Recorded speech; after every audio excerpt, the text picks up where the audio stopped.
आज मी शिमला मिरचीची भाजी करणार आहे। ही शिमला मिरची घेतली मी, छान लांब लांब छान असे लांब लांब कापलेले आहे। एक कांदा, एक टमाटर, कोथिंबीर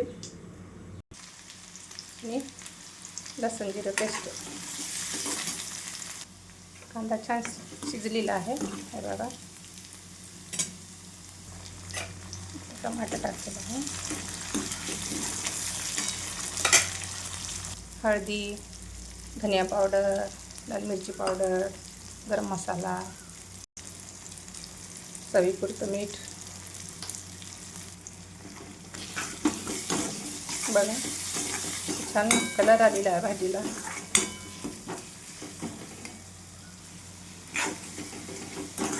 छान शिजून घ्यायचं असं मसाला आहे ना गरम तेलामध्ये।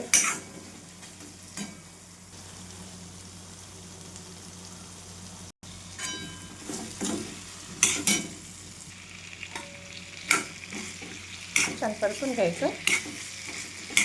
झणझणीत शिमला मिरचीची भाजी चपातीसोबत किंवा भातासोबत पण खूप छान असते, नक्की ट्राय करा।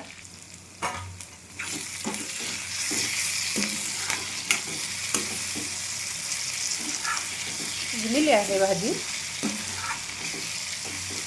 बघू शकता।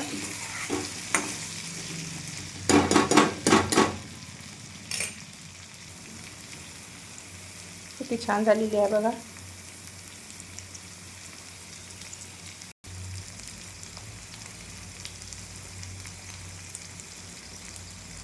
करून बघा मंडळी, एकदा नक्की ट्राय करा आणि मला कमेंट्स करायला विसरू नका। धन्यवाद। नंतर भेटूत आपण नेक्स्ट व्हिडिओमध्ये। थँक्यू।